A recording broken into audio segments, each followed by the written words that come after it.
The Lagos High Court sitting at the Tafawa Balewa Square has convicted and sentenced to death a bus rapid transit driver, a Mr. Andrew, for the murder of a 22-year-old fashion designer, Bamise Ayewola.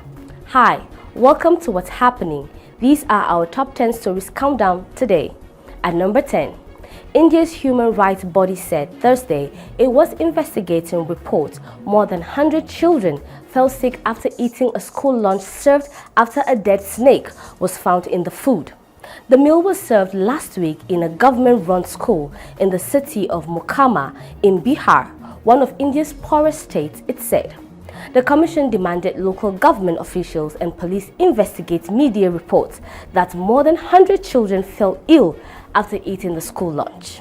And at number 9, English centre-back Dier will leave Bayern Munich at the end of the season when his contract is up, the club's sporting director said Friday.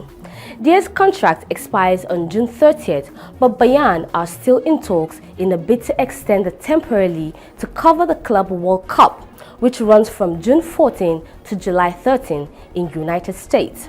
Dier touched down in Munich on loan in January 2024, establishing himself as a starter in defense alongside Matthias de Ligt under the coach Thomas Tuchel.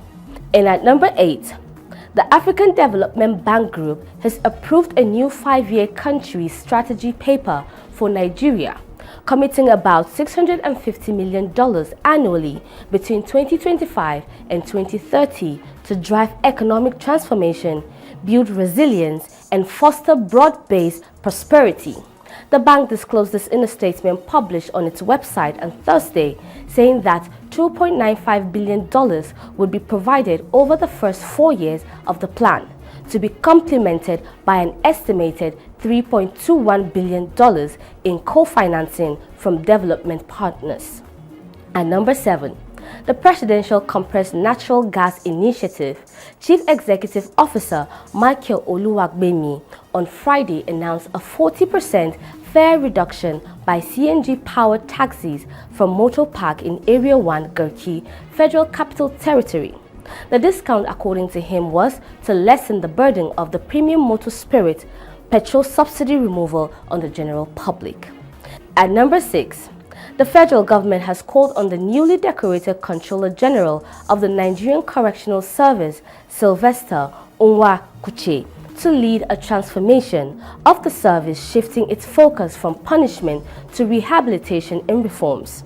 The Minister of Interior, Dr. Olubunmi Tunji-Ojo, made this appeal during the decoration ceremony held in Abuja on Friday. And at number 5, police authorities in Bauchi State have arrested a 20-year-old man identified as Jibril Ali from Zanda, Niger Republic, for impersonating military personnel. Jibril was apprehended in the Yankari Game Reserve located in Al-Keleri local government area during a routine patrol by detectives from the Al-Keleri Division Police Headquarters in collaboration with local security forces. And at number 4, the federal government of Nigeria on Friday said it has officially commenced the implementation of the dual mandate policy across all federal colleges of education.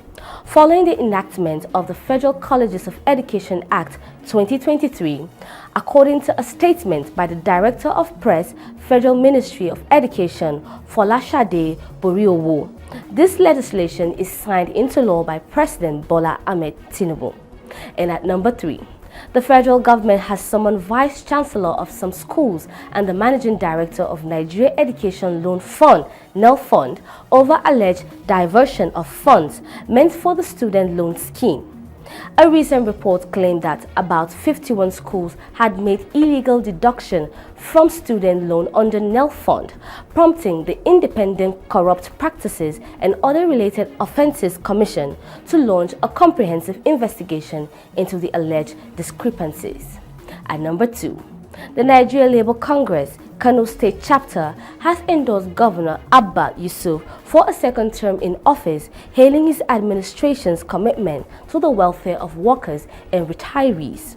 The endorsement was given during the 2025 International Workers' Day celebration held at the Sani Abacha Stadium in Kano.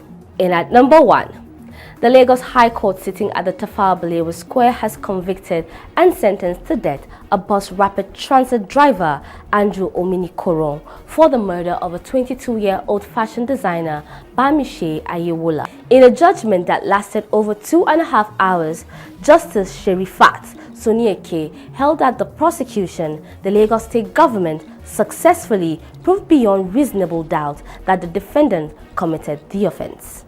That's all for today. See you next time on What's Happening.